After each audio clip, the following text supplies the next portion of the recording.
Mesdames, Mesdemoiselles, Messieurs, bien le bonsoir à toutes et à tous. Plaisir de vous retrouver sur Canal Algérie pour un nouveau numéro de l'émission Canal Foot et comme d'habitude, toujours en compagnie de Sarah Delbel. Bonsoir. Bonsoir Hakim, bonsoir messieurs, bonsoir à nos chers téléspectateurs. Alors pour ce 22e numéro de la saison, Hakim et nos chers téléspectateurs, on parlera de cette Coupe du Monde qui est venue rendre visite à l'Algérie à quelques mois du début de la compétition. On reviendra sur la belle qualification de l'équipe nationale de futsal pour la première fois en Coupe d'Afrique des Nations après sa belle victoire de 7 buts à 1. Voilà, on parlera de foot féminin avec les résultats de la Coupe d'Algérie. On reviendra sur la 17e et 18e journée de la Ligue 1 avec le CS Constantine qui enchaîne les victoires et s'installe à la deuxième place au classement général. Et on terminera avec de la Ligue 2 et l'US Biskra qui chute, contrairement à Albierne qui continue sa domination dans son groupe. Et nous avons avec nous deux entraîneurs aujourd'hui. Eh oui, un entraîneur qui a déjà fait ses classes un petit peu en Algérie. Sofiane Abidet, joueur de foot, enfin un petit peu. Anciennement Joueur de foot, aujourd'hui reconverti en tant que coach. Merci d'avoir répondu présent. Vous venez nous rendre visite en Algérie. Bienvenue à l'émission. Je suis très content de passer avec vous ce soir. Ah ben ce soir, on va décortiquer avec vous également un sujet qui tient à cœur aujourd'hui. C'est devenu une habitude, l'utilisation de la data pour préparer une équipe, pour préparer surtout en équipe nationale. Oui, je ne suis pas venu les mains vides. Voilà. J'ai apporté avec moi un rapport que j'ai préparé avec l'aide de je ne vais pas citer les marques, mais les noms plutôt, donc avec l'aide des plateformes. Et voilà, donc j'ai essayé de prendre que les infos qui peuvent intéresser les téléspectateurs pour vraiment connaître un peu ce qu'a fait l'équipe nationale durant cette CAN. Mais également le coach national, hein, bien sûr, et les joueurs. Oui, après ça parle du coach, ça parle du staff, parce que ça c'est des chiffres qui concernent tout le monde. Donc voilà. On aura l'occasion d'en parler. Également présent avec nous, notre consultant, Mourad Tahar. Bonsoir. Bonsoir Hakim, bonsoir Sarah et bonsoir à nos chers téléspectateurs et on souhaite la bienvenue à Sofiane. Et Sarah, allez, c'est parti. Voilà, et c'est parti, on va commencer par les nouvelles des Verts.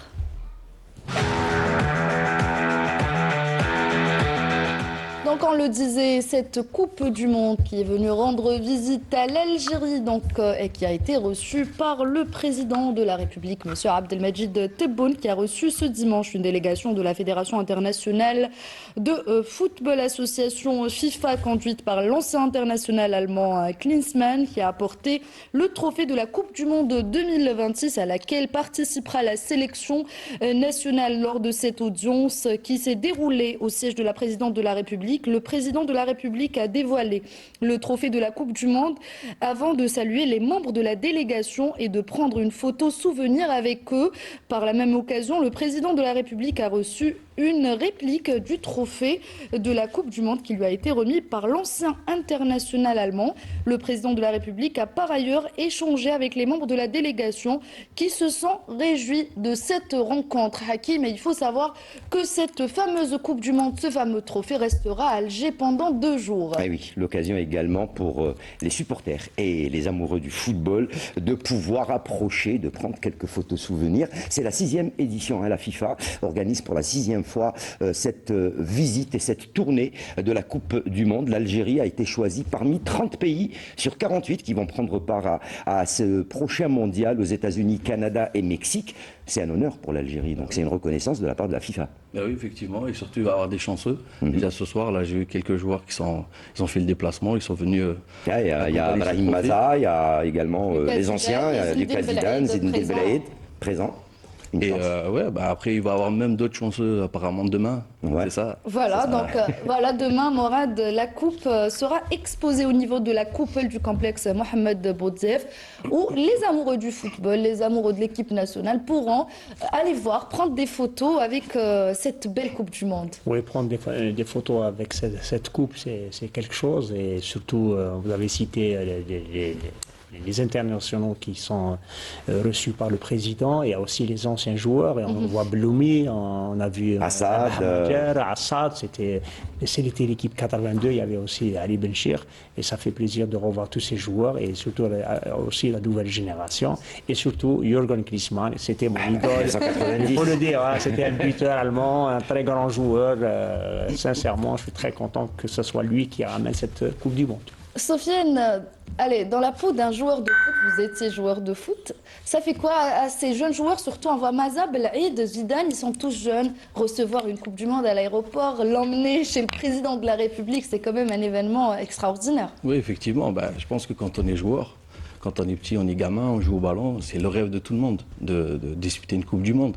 Et là, ils vont le faire. Et déjà, ils ont eu la chance d'être choisis. Je ne sais pas comment ça se passe. Est-ce que c'est certainement par la rapport fédération, qui a désigné. Les joueurs. Déjà, surtout Maza, on a vu le sourire qu'il avait et tout. C'était comme un gamin. Non, mais là, un peu plus. Et c'est l'espoir du football algérien. C'est l'espoir. Donc, après, c'est une bonne chose. Bon augure pour eux, pour qu'ils se préparent. Ils rentrent déjà. Ils oublient cette canne, ils rentrent directement dans la préparation pour cette Coupe du Monde. Et si on parle un peu de ce mondial Hakim et ce stage avant de revenir à la Coupe d'Afrique, on parle de 2 matchs amicaux importants lors de ce mois de mars, Morad, l'Uruguay et l'Iran. Oui, l'Uruguay n'est pas...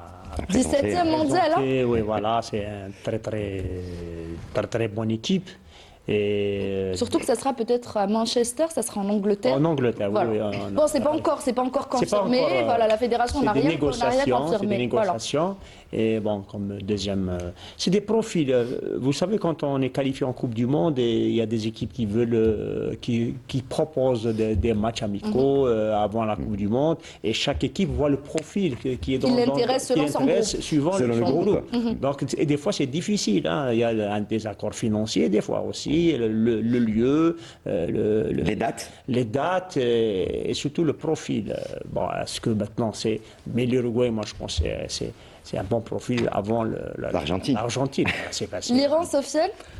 Moi, figurez-vous que j'ai eu la chance de les jouer quand j'étais dans la sélection de la Palestine. Une très belle équipe. Je suis un peu le championnat, mais ce football asiatique. Et c'est vrai que ce qui fait la Jordanie, moi je me rappelle, j'ai disputé la Coupe d'Asie en 2019 aux Émirats Arabes Unis. Et dans notre poule, il y avait la Jordanie qui a battu l'Australie à l'époque. Une très belle équipe, grosse équipe. Il y avait Kiwel de Liverpool par exemple, je ne sais pas si tu te rappelles de lui. Donc c'est une très belle équipe, la Jordanie. Et donc je pense que le choix a été fait par rapport aux adversaires. Voilà, par rapport à, c'est encore des rumeurs, on n'est pas encore sûr de l'information, mais ça sera certainement... C'est un très bon choix à l'Iran parce que ça se rapproche un peu du jeu de la Jordanie, donc on est un peu dans ce profil-là. Après c'est vrai que pour le Soudan, on les a joués pendant la CAN, donc on a eu cette chance aussi. Mais voilà, donc je pense que comme il disait, on va plus se pencher sur... Ça reste des profils intéressants pour les Verts. très intéressant. Justement, le groupe de l'Algérie au prochain mondial, donc 2026, l'Argentine, la Jordanie, le Chili. Le Chili, il y a un petit match de revanche contre eux depuis 82. L'Autriche, qu'on n'a pas rencontré depuis 82. Il y a un petit match de revanche dans l'air. Comment est-ce que vous voyez la participation algérienne et ce groupe, plus précisément, par rapport au Gotha mondial qui sera présent lors de la prochain mondial 2026 ? Après, c'est un tournoi complètement différent de la CAN, c'est sûr. On sait que c'est à la fin, c'est une Coupe du Monde, je veux dire, tous les projecteurs seront dessus et ça va se dérouler quand même aux États-Unis dans des très bonnes conditions, je veux dire. Et je pense que c'est un groupe un peu mélangé et les joueurs, ils ont hâte sûrement de disputer, surtout l'Argentine. Nous, je crois qu'on a fait un match d'opposition à un certain moment dans les années 2010. Non, pas 2010, c'était en France, à Montpellier à l'époque. On a fait 2 matchs, l'Algérie contre l'Argentine et aussi contre le Brésil, il me semble, à l'époque, l'époque de Cavalli. Donc, je veux dire, c'est les champions en titre quand même, c'est une très belle équipe. Je pense autant que joueur, je parle pour les joueurs algériens, ils ont hâte de jouer cette équipe de l'Argentine tout simplement. Et d'ailleurs le calendrier a été dévoilé, on jouera l'Argentine le 17 juin, donc la Jordanie le 23 juin prochain et enfin l'Autriche ça sera le 28 juin. Et c'est peut-être un peu l'histoire, pardon, c'est l'histoire qui refait sur place parce que c'est le dernier match. C'est le dernier match, c'est pour ça que je vous ai donné le programme pour vous laisser continuer. Mais dans ces matchs amicaux, on parle de la Hollande, on a parlé aussi d'Italie, mais qui jouent les barrages. Peut-être qu'ils vont attendre la qualification. C'est pour ça que je vous ai dit que ce n'est pas une info confirmée par la fédération algérienne, mais on parle de l'Uruguay, l'Iran pour l'instant. Peut-être qu'il y aura des changements d'ici le mois de mars. Mais l'entraîneur Petkovic veut des profils différents et un degré d'adversité croissant afin de jauger le degré de préparation de son équipe pour le tournoi mondial. Justement, on va revenir donc à ça en prévision. Donc la Coupe du Monde c'est donc à peu près environ 4 mois, 4-5 mois, on va dire 4 mois. Vous avez travaillé sur la dernière participation algérienne à un grand événement sportif et continental, la Coupe d'Afrique des Nations. Le travail consistait à jauger un petit peu la participation algérienne sur les 5 matchs qu'ils ont joués. Comment s'est fait le travail et pourquoi ce choix de faire ce travail sur cette équipe nationale juste après la Coupe d'Afrique des Nations? Parce que bon, l'équipe nationale, parce que c'est la passion, c'est le pays, c'est comme ça. Donc je voulais faire ces statistiques et ce rapport data pour aider un peu et surtout pour se remettre un peu, pour connaître. Parce que c'est vrai que quand je regarde un peu les émissions, ça parle beaucoup de certaines choses, mais des fois, malheureusement, on sort un peu de la réalité des choses. Et pour vous poser une colle, comme je vous ai dit avant de vous montrer le rapport, si je vous disais le joueur le plus influent, si je vous disais le joueur qui a le plus joué, quel est le jeu de cette équipe nationale, il y en a beaucoup qui ne savent pas. Bon. Oui, non, mais c'est pour ça. Donc, en fait, en faisant ça, ça prend du temps, c'est sûr, mais par contre, vous êtes dans le vrai. Justement, on va commencer déjà avec l'équipe type. Oui. C'est un choix, l'équipe type, donc que vous avez choisi après. Non, c'est pas que j'ai choisi. C'est ce qui est donné sur la plateforme, et après vous avez. C'est pas la plateforme. Voilà, d'ailleurs, Sofiane, j'aimerais bien que vous expliquiez un peu aux téléspectateurs comment ça se passe, comment vous faites ce genre de statistiques, donc ça se passe comment? Alors je vous explique. Donc en fait, là, c'est des infos en fait. C'est un peu de travail d'investigation. Donc il faut aller chercher toutes les infos, il faut aller faire des recherches, et après s'appuyer sur quelques données par des plateformes. Sur des plateformes. Les plateformes qui sont connues dans le milieu du foot, pour vraiment.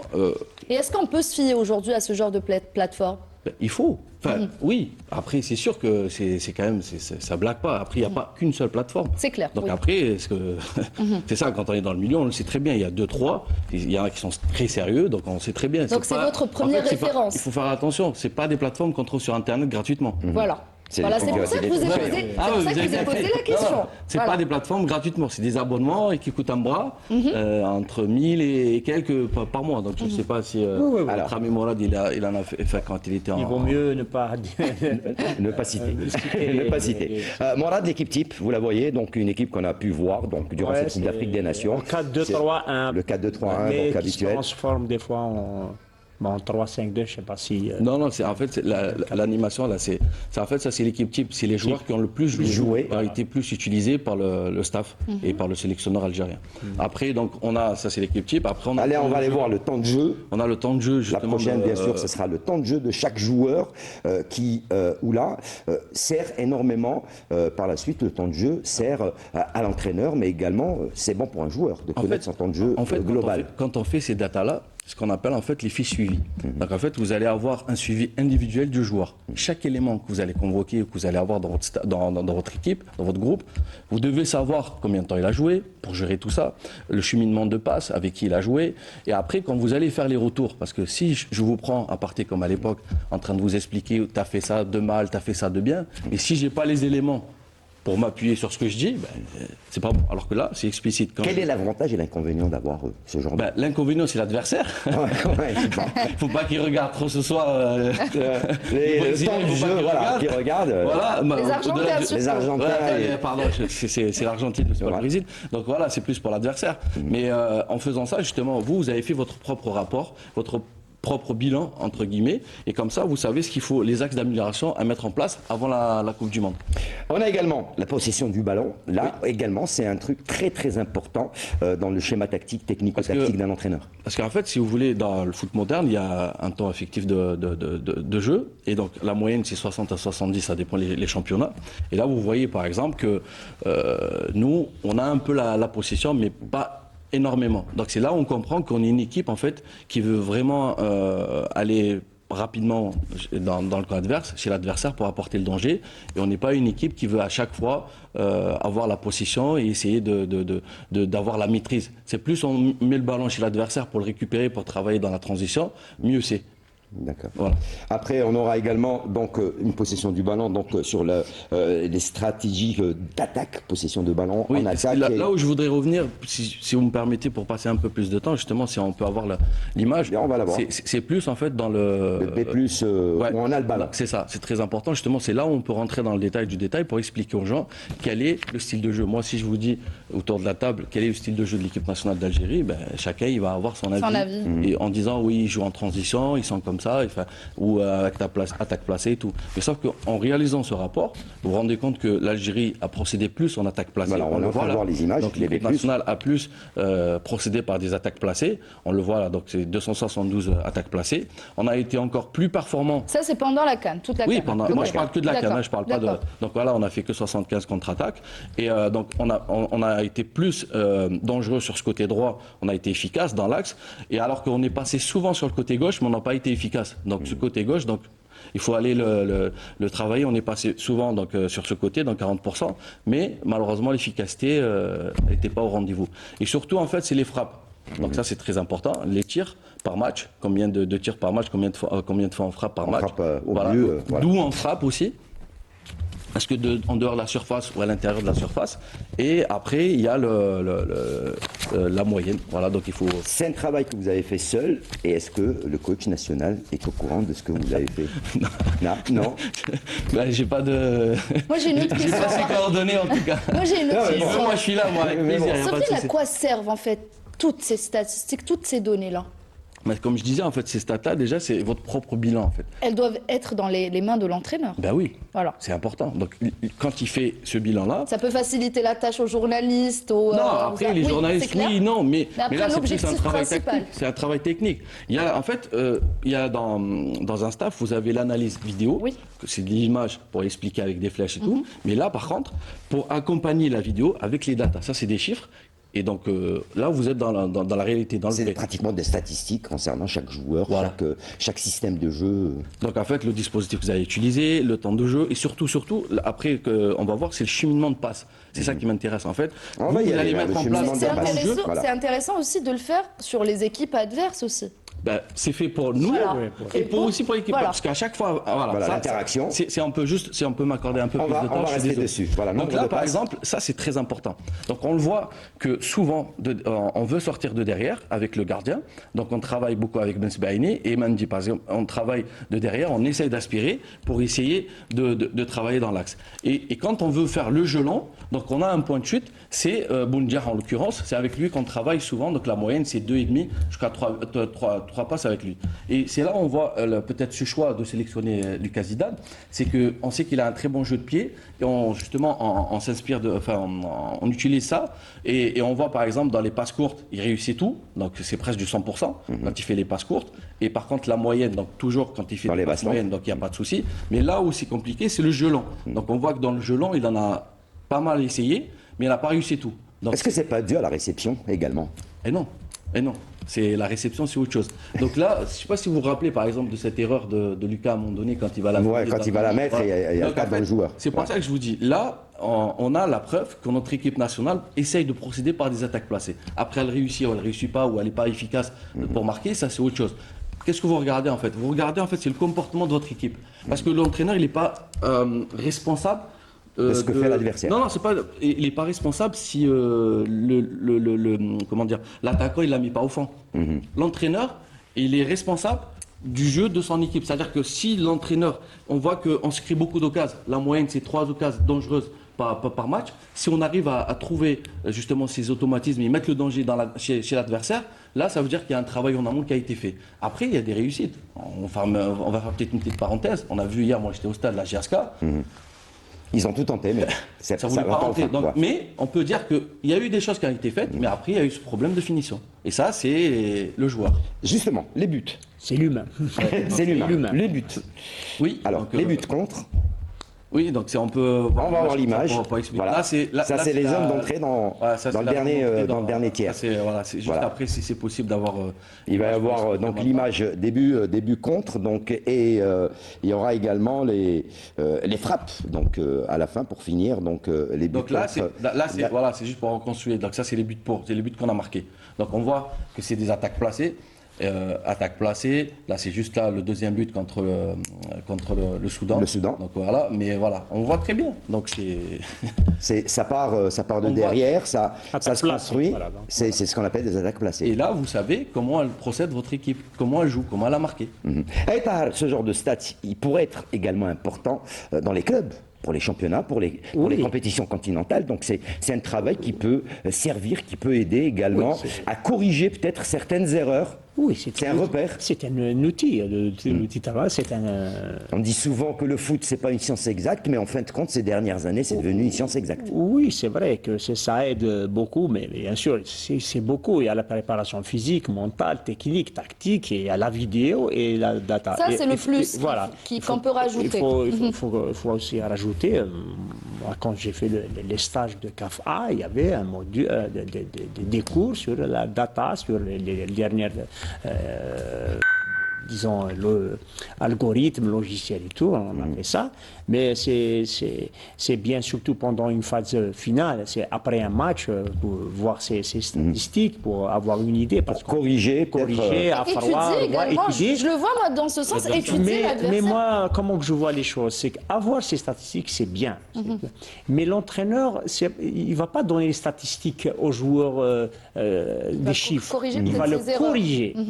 Parce que l'humain, il est très très important. Il va l'encourager, ou il va lui dire, voilà, tu n'as pas fait ça, je t'ai demandé de faire ça, or que les chiffres ne donnent pas ça. Donc c'est pas donner les chiffres, voilà, c'est pour Juste pour expliquer. donner des chiffres. Ah voilà, les chiffres, non. Mais vous, en tant qu'entraîneur, si vous avez ce genre de données avant un match, mais Oui. qui concerne l'adversaire, non pas votre équipe. Oui, l'adversaire. Ça va bien sûr, beaucoup ça vous va. aider, je pense que ça va vous l'adversaire aider sait plus que vous que- avez ces statistiques. Mais après, bien sûr, quand il y a après, c'est l'humain, c'est l'effectif, c'est l'instinct individuel. Il y a C'est beaucoup. l'intelligence du coach et l'intelligence des des joueurs aussi. Vous pouvez avoir des statistiques, mais quand tu as un Messi ou un Ronaldo, un Zidane, tu peux tout faire, mais Justement, le talent, il est important dans... avoir ce genre de statistiques, par exemple, lors d'une compétition continentale d'éliminatoire, on va dire du premier tour, deuxième tour, il y a 3 matchs. Les 2 premiers matchs, on a ce genre de statistiques. Le 3e match, comme a fait Petkovic, le 3e match, le coach change complètement l'équipe. 9 joueurs qui sont changés. Oui. Et j'ai ces statistiques, C'est pour mais c'est des joueurs, c'est l'équipe type. Alors que j'ai le banc des remplaçants qui joue ce match. Je fais quoi? Parce que justement, il y a eu un cas de figure bien précis. Quand on s'est permis, nous, le luxe, parce qu'on s'appelle Algérie, on a un banc très riche, de faire ça. Mais imaginons, supposons que quand le Burkina n'avait pas gagné, Ouais. on l'aurait pas fait. Ouais. Mais est-ce que c'est mieux de se préparer et de faire tout ce travail et que peut-être vous allez l'utiliser ou de ne pas faire et vous dites non, sûrement ils vont gagner les 2 premiers matchs et le 3e ils vont changer. Voilà. Et en fait, Vous passez un peu pour un... Aujourd'hui, Donc c'est pour ça. pour finir, vous espérez faire quoi? C'est un travail qui vous a pris beaucoup de temps. Vous le présentez à la fédération, au coach? Oh là, Non. là, vous me demandez trop. Moi, je pose suis la question. qu'un simple entraîneur. C'est un travail, c'est fait Oui, pour- non, c'est mais fait pour c'est sûr. qui? Moi, je suis qu'un simple entraîneur. Moi, j'aime ce que je fais. C'est C'est ma passionné. passion. Vous Voilà. l'avez fait que pour vous, Je l'ai- c'est pour à l'instant, titre je l'ai fait que personnel? pour moi. Mais Après, c'est quoi vos ambitions? non. Là, vous me posez des cols. Là. Non, c'est pas question. Mais Quand si on est on fait ce entraîneur, genre c'est de sûr que- travail, on a certainement des ambitions dans notre domaine. C'est sûr, moi je suis Voilà. déjà, j'étais en poste. Que il y les a ambitions, on ne parle pas d'équipe nationale, de Oui, mais fédération, après, mais c'est les sûr ambitions que personnelles. mon but, par exemple, même si chaque fois, en fait, j'ai des connexions avec des équipes ici en Algérie, même pour l'équipe nationale, j'ai eu des connexions. Mais ce qu'il y a, c'est que moi, mon but, c'est vraiment apporter ce genre de choses, l'installer, un pôle de performance, par exemple, ou quelque chose qui tient la route, pour justement avoir une base de données pour un club ou une fédération, pourquoi pas, et avoir ses propres données, voilà, avec sa base de données à soi. Et voilà, comme ça, je vous donne un exemple. Si on change de staff d'ici demain, le staff qui va venir après, si vous avez toutes ces données, Et il pourra va déjà mettre- démarrer avec. Déjà, le match d'après, c'est lui qui va le gérer. Alors que si c'est pas le cas, ben, il va perdre beaucoup de temps. Et le problème, c'est que quand vous Analyser perdez les choses. quand vous allez perdre beaucoup de temps, il se peut que vous allez perdre les matchs. Et donc les points aussi. Et on sait comment ça va se terminer. Allez, on passe à un autre sujet, mais on reste avec le football, c'est le futsal. Toujours avec l'équipe nationale et l'équipe nationale de futsal qui a assuré sa qualification pour la prochaine Coupe d'Afrique. Il faut savoir que c'est la première fois que l'équipe nationale de futsal arrive à se qualifier à une Coupe d'Afrique. Donc ils ont battu la Guinée lors du match aller sur le score de 4-0. Donc les buts ont été inscrits par Aït Hamadouche, le jeune Aït Hamadouche qui fait vraiment des merveilles avec cette équipe de futsal qui a signé un doublé. Betanki et Djibrani pour aujourd'hui. Donc le match qui s'est joué aujourd'hui à Oran. Donc l'Algérie a gagné sur le score de 7-1. Les buts de la rencontre ont été inscrits par Bessa, Aït Hamadouche, Walid Riesh, Tafaf, Ahmed et Bentoud. J'espère que j'ai bien prononcé les noms de ces joueurs. C'est vrai qu'on ne s'est pas habitué. Ça fait 11-1 au total, hein, donc, sur les 2 matchs. Sur les 2 matchs, ça fait 11. Bon, 11-1. voilà, 11-1 sur les 2 matchs. Une équipe nationale qui existe depuis 1989 et qui arrive à se qualifier pour la première fois à une Coupe d'Afrique. Et on a quand même une très belle équipe prometteuse, Morad, avec un mélange de joueurs qui jouent en Algérie et des joueurs qui jouent à l'étranger également. Oui, c'est une bonne chose. On est qualifié en Coupe d'Afrique pour la première fois. Mais il y a une chose, c'est que ça va être difficile en Coupe d'Afrique. Il y a des pays comme l'Égypte, comme la Libye. Je vous ai raconté l'histoire, on a joué contre la Libye. Ils ont une très bonne équipe. Il y a 5-6 ans de futsal. Il y a l'Égypte. Je ne sais pas s'ils sont qualifiés. Mais Tunisie aussi, ils ont une bonne équipe. Eh bien, Inch'Allah, nous, on sera aussi une bonne équipe. Peut-être en expérience et se frotter au niveau africain, n'est-ce pas, Sofiane? On peut se qualifier, on peut gagner des matchs. Je pense, c'est pour la première, on ne peut pas espérer beaucoup de choses. Mais l'appétit vient en mangeant quand même. Oui, mais après, c'est ça que. Après, ça, c'est votre travail de journaliste, je peux comprendre. Mais après. Nous, on reste toujours positif. Oui, voilà. Mais. On aime la gagne. Voilà. Pas trop. On exige. C'est la première participation. Ils vont se frotter, comme elle a dit, aux autres équipes. Ils vont voir un peu comment ça se déroule. Après, c'est vrai que nous, on aimerait qu'ils aillent jusqu'au bout. Pourquoi pas gagner ce trophée. Mais après. Voilà. Déjà, c'est une discipline qui se développe petit à petit ici en Algérie, avec un championnat qui s'installe. Ce qui est dommage, c'est qu'en fait, ça, c'est des pôles où souvent, à l'extérieur, par exemple à l'étranger, c'est des clubs, et ils proposent justement ces pôles-là. Il y a le beach volley, il y a le futsal, il y a tout ça. C'est-à-dire que, par exemple, un club qui est structuré, un club professionnel, qui au bout de, à 17 ans, 18 ans, on n'arrive pas, par exemple, à faire signer le petit ou X raison, peut-être il y a une issue qui peut et la plupart de ces joueurs, je peux vous dire, à l'exemple de Riesh et Aït Hamadouche, jouaient en foot à 11 et ils se sont reconvertis en joueurs de futsal. C'est des joueurs de futsal qui se reconvertissent en footballeurs. Voilà. Alors, autre compétition, c'est la Ligue des champions d'Afrique avec nos 2 représentants, le Mouloudia d'Alger et malheureusement la GS Kabylie. On voit ça juste après le jingle.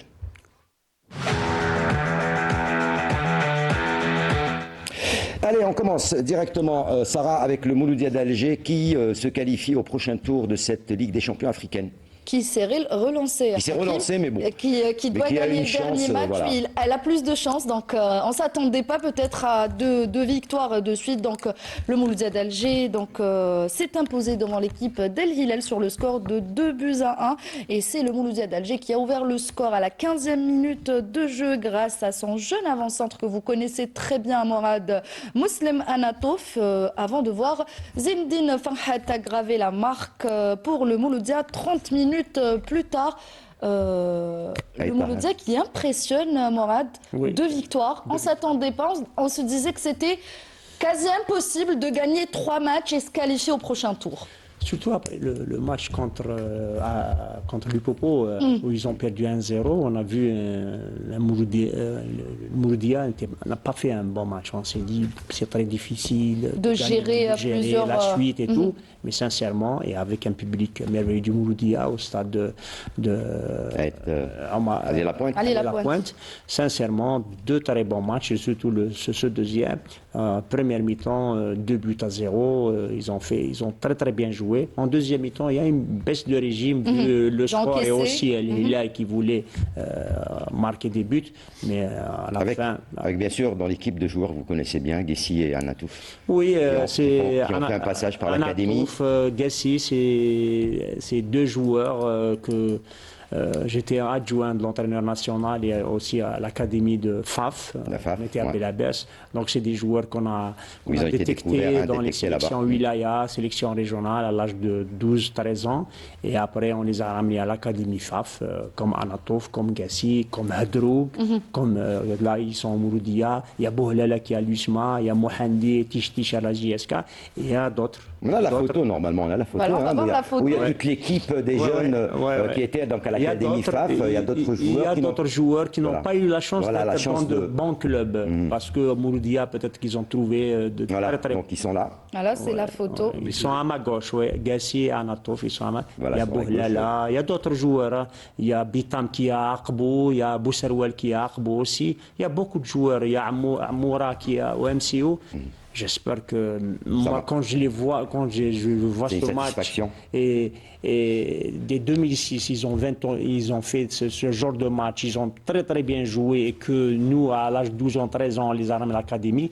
Mais parlons de ce processus de formation. Il faut rendre, bien sûr, nous, on les a pris, détectés, on les a pris pendant 3 ans. Mais il y a le travail de la direction technique wilaya de Tindouf ou de Béchar, il y a des DTR de Béchar. Après, nous, on a fait que continuer. Après, ils sont partis dans le club où ils ont continué leur formation.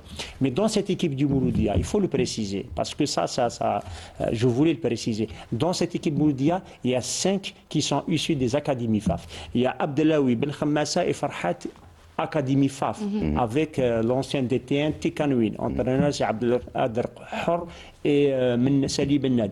Et 2 de notre académie, j'étais pas seul, il y avait Ramman, il y On avait l'a vu Saber sur la photo, Abdelkrim. Amsterman, oui. Donc voilà, donc pour vous dire, les académies FAF, c'est pas le meilleur choix. Mais quand il y a un vide, il y a pas de On voit le formation fruit dans aujourd'hui de ces Oui, académies. oui, et il y en On a le d'autres, il y a voit. d'autres joueurs aussi. C'est vrai. Mais quand dans les clubs on ne forme pas et que U17, tu as une Coupe d'Afrique en Algérie ou une Coupe arabe où tu as U20, une Coupe arabe et une Coupe d'Afrique en Algérie et que tu sais qu'au niveau des clubs on ne forme pas. On ne forme pas. C'est une solution, une solution. mais c'est pas une solution, c'est pas le meilleur choix. Mais tant que les clubs ne forment pas, il faut, on a vu les résultats avec ces jeunes-là. Un match que vous auriez aimé voir, mais malheureusement, vous êtes parti voir un match où, non, normalement, bon, j'ai il pas y réussi. avait un beau stade. J'ai pas réussi. Il y avait un beau stade, il y avait un beau public. Malheureusement, les buts n'étaient pas présents. Dommage, la GS Kabylie qui chute et qui est éliminée de cette Ligue des champions africaine.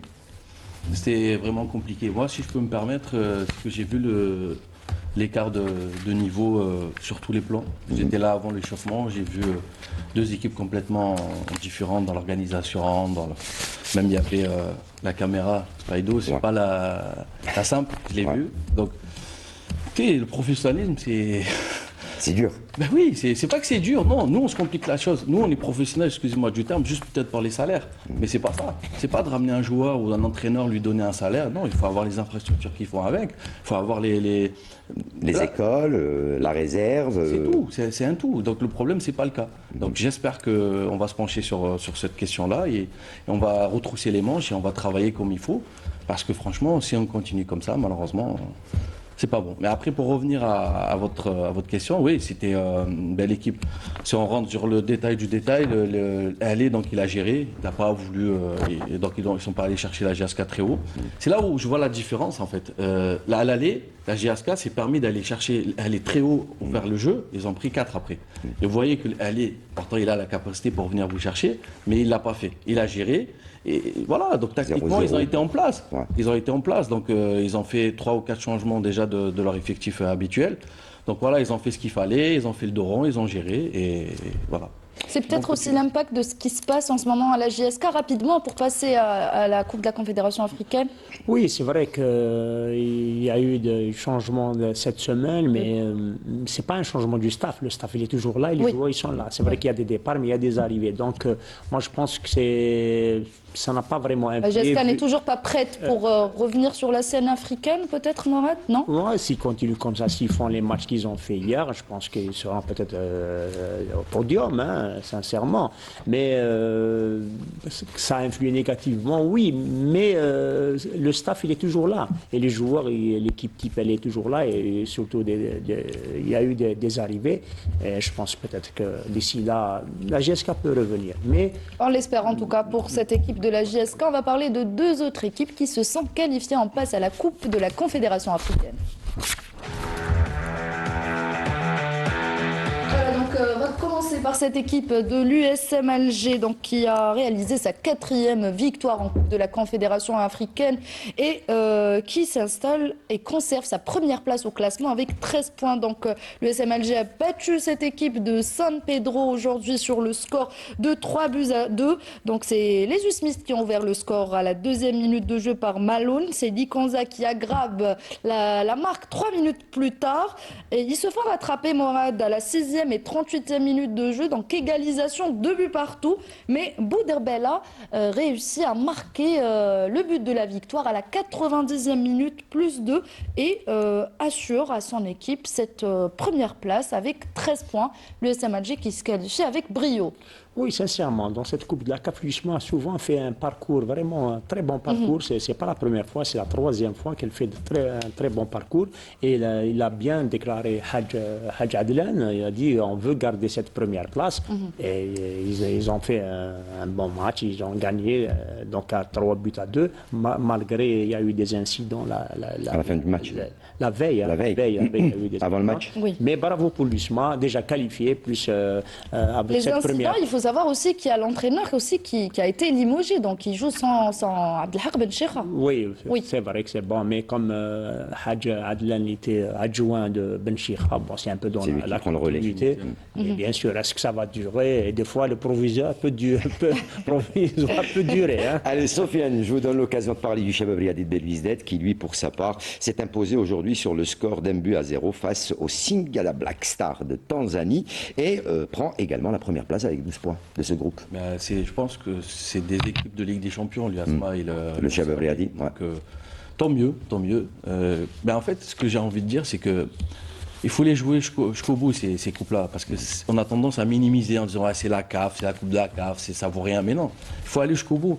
Moi, j'ai en tête, comme ça, en vous parlant, à l'époque, il y avait l'Atlético de Madrid, par exemple. Ils ont passé par l'UAFA, à l'époque. Ils ont gagné, après ils se retrouvent en finale de Ligue des Champions. Donc c'est un processus d'apprentissage et c'est comme ça. Si peut-être il faut passer par une Coupe de la CAF avant d'avoir une Ligue des Champions. voilà, la Ligue des Champions. Oui. Oui, mais ça reste toujours une Coupe d'Afrique. Ça reste toujours une Coupe d'Afrique, ça reste toujours un trophée. C'est normal, il dit ça parce qu'il en a pris tellement, lui. Ça reste toujours. Allez, on passe à l'autre championnat, c'est le championnat d'Algérie de Ligue 1 qui s'est joué donc tout au long de la semaine, avec tout d'abord la 17e journée, puis la 18e journée lors de ce week-end, mais ce sera juste après le jingle. Et allez, on va démarrer avec un petit retour sur ce qui s'est passé lors de la 17e journée du championnat professionnel Mobilis Ligue 1. C'était au courant de la semaine dernière. Le résumé de cette 17e journée, il est signé Fatah Abada. La 17e journée de Ligue 1 Mobilis, disputée partiellement, a apporté son lot de surprises et provoqué plusieurs mouvements au classement aussi bien en haut qu'en bas du tableau. À Oran, le MC Oran a de nouveau déçu devant son public. Les Hamraois se sont inclinés à domicile face à l'Olympique Akbou sur le score d'1-0. Solides défensivement et efficaces dans leur temps fort, les Akboussiens confirment leur bonne dynamique et grimpent à la 3e place du classement. A l'inverse, le MCO enchaîne une nouvelle contre-performance et continue de glisser dans la hiérarchie. À Constantine, le CSC a assuré l'essentiel. Opposé à une valeureuse équipe de l'ES Mostaganem, les Constantinois s'imposent difficilement 2-1. Un succès important qui permet au CSC de monter sur le podium à la 2e position et de rester en contact du leader. À Khenchla, l'USMK n'a pas pu préserver son avantage. Les locaux concèdent le match nul face à la SO. 2 buts partout au terme d'une rencontre engagée et équilibrée où chaque équipe aura eu ses temps forts. En bas du tableau, le MC El Bayed, pourtant lanterne rouge avant cette journée, montre des signes de mieux. Les joueurs du MCEB s'imposent face au MBR87, 2-0. Une victoire précieuse qui leur permet d'entamer une remontée et de garder espoir dans la lutte pour le maintien. Dans le sud, la JS Saoura réalise également une bonne opération. Les Aigles du Sud dominent l'entente sétifienne sur la plus petite des marges, 1-0. Un succès qui permet à la JSS de gagner 2 places et de s'installer à la 4e position aux portes du podium. À noter enfin que cette 17e journée a été amputée de 3 rencontres. Le Parado Athletic Club qui devait recevoir le Chebab Riadi de Belouizdad, le derby algérois entre le MCA et l'USM Alger n'a pas été disputé aussi. Tout comme la rencontre de la JS Kabylie et le S Ben Aknoun. Ces reports s'expliquent par la participation du MCA, de l'USMA, du CRB et de la JS Kabylie aux compétitions africaines. Une journée incomplète mais marquée par plusieurs résultats inattendus dans un championnat où la lutte reste ouverte à tous les niveaux.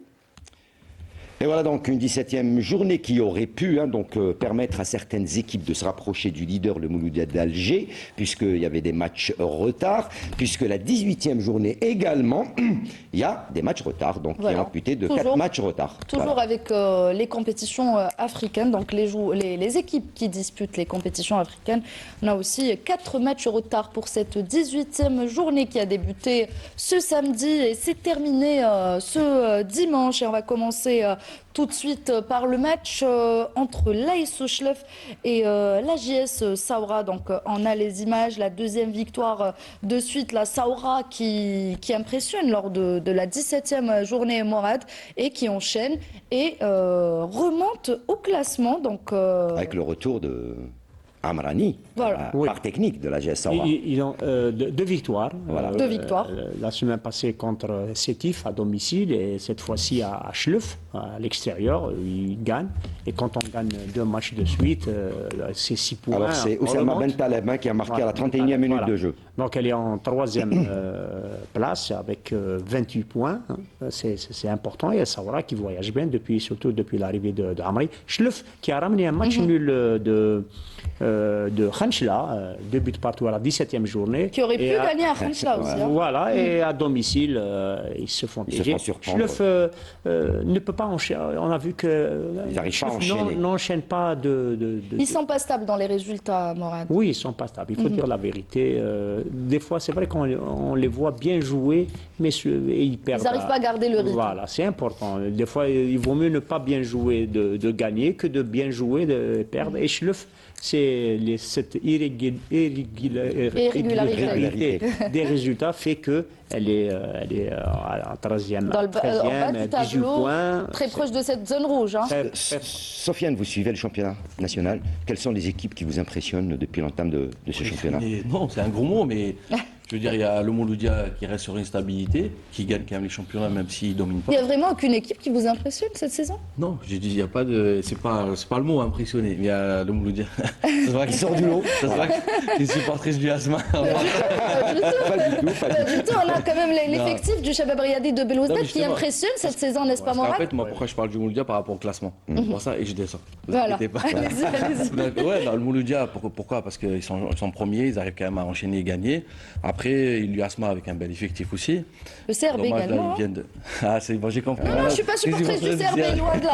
Loin de là, c'est une équipe, Non, mais vous on avez parle le droit, très hein. souvent de l'effectif de cette équipe du Parmi les Chebab meilleurs. Riadi de Parmi les meilleurs Belouizdad. effectifs Voilà. du championnat. Il y a le CRB, on a le Liasma, le Mouloudia, l'MCO aussi, qui ont fait un recrutement qui est pas mal aussi. Mais après, ouais, quand on regarde, moi je parle de la stabilité et surtout en fait la stabilité des résultats. Le Mouloudia, depuis peu, ça fait 2 ans, je crois, deux fois. 3 ans. 3 ans. C'est la troisième. Troisième année. Ouais, c'est la troisième. Donc peut-être ils vont faire 3 fois consécutives. Je ne sais pas si c'est déjà fait auparavant ou pas pour le Mouloudia. Mais Ça ouais, reste après, impressionnant, ça, non? là, c'est vrai, quand on regarde un peu le résultat, on se dit que, à part peut-être le Saoura qui avait quand même l'habitude Oui. d'être parmi les premiers, le CS Constantine qui revient bien, mais il faut. Akbou, ça vous impressionne Oui, pas? oui. Bah, pas impressionné. Voilà, non. là, on va Qui, rester sur ce mot, hein, c'est Non, impressionné. Pas impressionné, mais c'est vrai que ce qu'ils font, c'est pas mal pour une équipe promue qui commence à se familiariser avec ce championnat, avec l'élite, parce que l'objectif, c'est de perdurer, parce que c'est bien beau de monter et après faire l'ascenseur, c'est pas bon. Donc, tant mieux.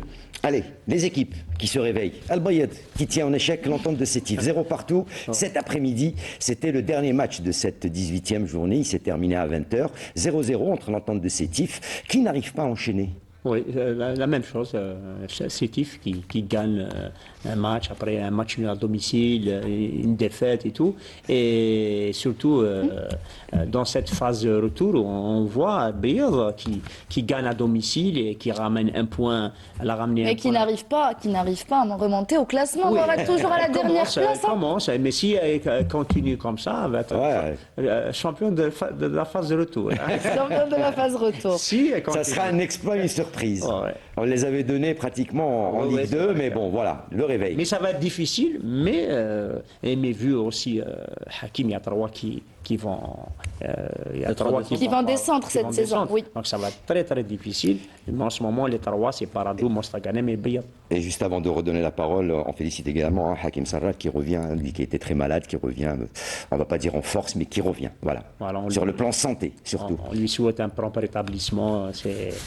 Il faut le dire, il a été un joueur international, que ce soit à l'entente, dirigeant à l'entente. En tant que joueur, il a eu un très bon palmarès. En tant que président, il a eu un bon palmarès. Et en équipe nationale. Et un très bon consultant à la télévision algérienne également. Voilà. On lui souhaite un prompt rétablissement. Sofiane, avant de passer à notre match, cette équipe de Sétif, ça nous manque un peu de voir cette équipe de Sétif en force. Oui, effectivement, parce qu'on a besoin de toutes ces équipes. Je ne vais pas manquer de respect aux autres. Mais m'excuse, s'ils nous regardent ce soir, c'est que c'est des noms du championnat. Et donc, c'est vrai qu'ils ont plus l'habitude de jouer les premiers rôles, on va dire. Et donc, surtout quand c'est des équipes qui ont des titres continentaux. Oui, c'est pour ça. Donc, c'est des équipes qui ont plus c'est là où c'est compliqué pour une équipe qui n'a pas l'habitude de jouer le maintien. Autant une équipe, par exemple, comme, encore une fois, Mostaganem, Al-Bayad, Rouisset. c'est des équipes, ils ont l'habitude. Ils savent gérer ces moments. Les complications. Mais une équipe qui n'a pas l'habitude et qui fait que la tête premier rôle. du trône, ben, c'est un peu compliqué pour eux. On va parler dès notre match, celui qui a opposé le MB Rouisset au CS Constantine. Victoire du CSC sur le score de 2-1. Et voilà, le CSC qui enchaîne. Donc 4 matchs sans défaite pour cette équipe du CS Constantine qui s'installe à la 2e place au classement à Mourad. On va rappeler que Agabagno a ouvert le score à la 15e minute de jeu. Merzougui a égalisé pour cette équipe de Rouisset. Et c'est enfin Merber qui a offert la victoire à cette équipe du CSC à la 90e minute de jeu. C'est le CSC qui est en très bonne forme lors de cette phase retour. Oui, on avait dit que le CSC n'était pas régulier. Il y a des faux pas à domicile, mais cette fois-ci, pendant cette phase de retour, sincèrement, avec deux victoires consécutives, il est maintenant 2e au classement, bien sûr, c'est avec CRB et JSK qui ont des matchs de retard. Mais disons, sincèrement, c'est sécurisé. Ils ont fait un bon recrutement. Je pense qu'il y a Aït Abdeslam, il y a El Hamri, je pense, le Hamri et le CSC. Je pense qu'ils veulent être sur le podium. Et peut-être se qualifier, espérer une place en compétition africaine. Il les connaît, il les connaît. C'est son ancien club, il le connaît. Oui. Après, moi, je suis content pour le CSC parce que j'ai fait un très bon passage. Je garde que du positif là-bas. Jusqu'à présent, j'ai des relations avec des gens de Constantine. Le problème, en fait, comme il disait tout à l'heure, Mourad, c'est ce problème de régularité. Quand on veut faire un parcours champion, il y a la moyenne, c'est presque, il faut une victoire et demie tous les matchs. Enfin, tous les 2 matchs. Donc, il faut gagner pratiquement tous les matchs, et surtout déjà à domicile, et voir peut-être à l'extérieur pour aller chercher quelque chose. Et le souci, c'est que quand vous êtes sur une bonne série, une bonne lancée, et qu'après, sur une pente ascendante. Voilà, et donc à côté, ça travaille aussi, ça gagne, et c'est compliqué. Mais après, ce qui est dommage, parce que moi, je peux me permettre de parler, je vois des petits guillemets, c'est que le CSC, c'est un bon club qui est structuré, il y a un camp d'entraînement quand j'étais là-bas, il y a même un endroit où on pouvait se retrouver, il y a tous les moyens. C'est pas que Ils ont aussi un bel effectif. Oui, il y a même le recrutement, il y a un bel effectif. Il y a le public. Moi, je me rappelle des matchs quand on jouait, même si c'était le soir tard, ils étaient là. Et c'est vraiment dommage parce que je pense que cette ville-là mérite quand même une belle équipe et pourquoi pas revivre ce que j'ai pas vécu moi malheureusement parce que c'est l'année après que je suis venu. L'année d'avant, ils ont fait quart de finale de Ligue des Champions Ligue des Champions historique avec Madoui, ouais. de Denis Lavanne. Non, c'était avec Denis Lavanne. Ils sont éliminés avec une équipe tunisienne, mais voilà, donc c'est ça, c'est le football, c'est les émotions. C'est pour ça qu'on aime ce sport, donc je leur souhaite. Ils sont quand même deuxième, ça fait très Oui. longtemps qu'ils n'ont pas goûté à cette place. Il faut quand Deuxième, même hein. Le CSC. relativiser parce que il y a quand Il y a même aussi des matchs retard, trois hein. matchs Il y a 3 matchs d'avance retard, sur ouais. le CRB, l'UASMA et la JSK. Donc, mais après Mais tout. la question, on voit souvent CSC débuter vraiment bien le championnat avec de bons joueurs, un bon effectif. Il y a une stabilité aussi. Il y a une stabilité. Il y a 3 ans, les Ben Cheira, les Dib et tout, c'est toujours le même milieu de terrain. Toujours, oui. Mais il manque toujours quelque chose pour Aller de l'avant. gagner un titre ces sais- dernières années, je Tu parle. sais, moi, le CSC, il est malade, il a la maladie du football algérien. C'est l'instabilité au niveau des dirigeants. Moi, pendant ma période, j'ai fait 6 mois, il y a eu 4 responsables différents. 4 présidents.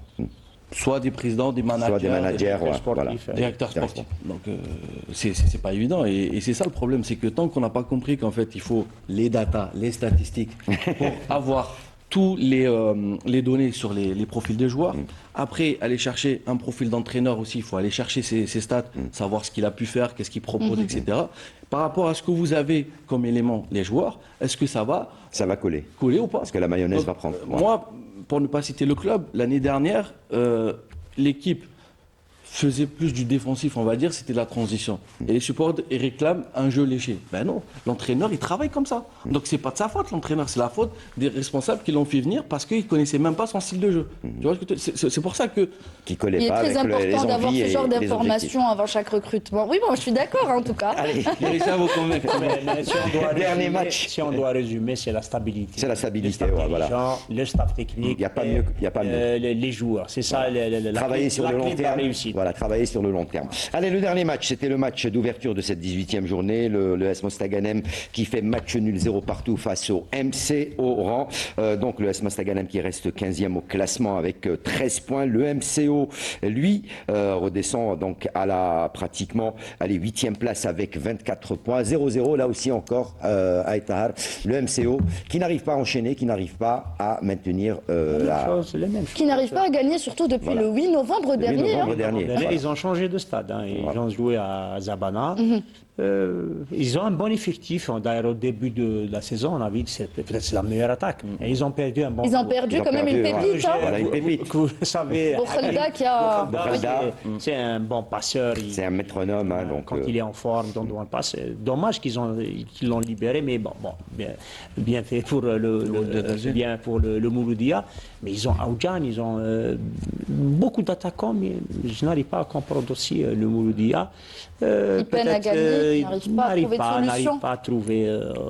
Il faut du temps. Moi, je pense pour le MCO, comme sectif, peut-être qu'il faut rebâtir, mais c'est des villes et c'est des clubs qui ont l'habitude de prendre des titres. Il suffit qu'ils soient sur les rails et ça repart. voilà, c'est une question de gestion. Ces clubs Et, de l'Ouest à peine voilà. à gagner, même pour le S Mostaganem, hein, qui a fait quand même un bon début de saison, un bon recrutement, mais là, Mostaganem, c'est un peu compliqué parce que je connais un peu le dossier par rapport à notre ami Slimane, que je salue. Rahout. Donc je devais venir avec lui pour être son adjoint, après on ne s'est pas mis d'accord avec le président. C'est un club promu qui vient d'arriver dans l'élite et c'est vrai qu'il ne suffit pas de recruter des noms.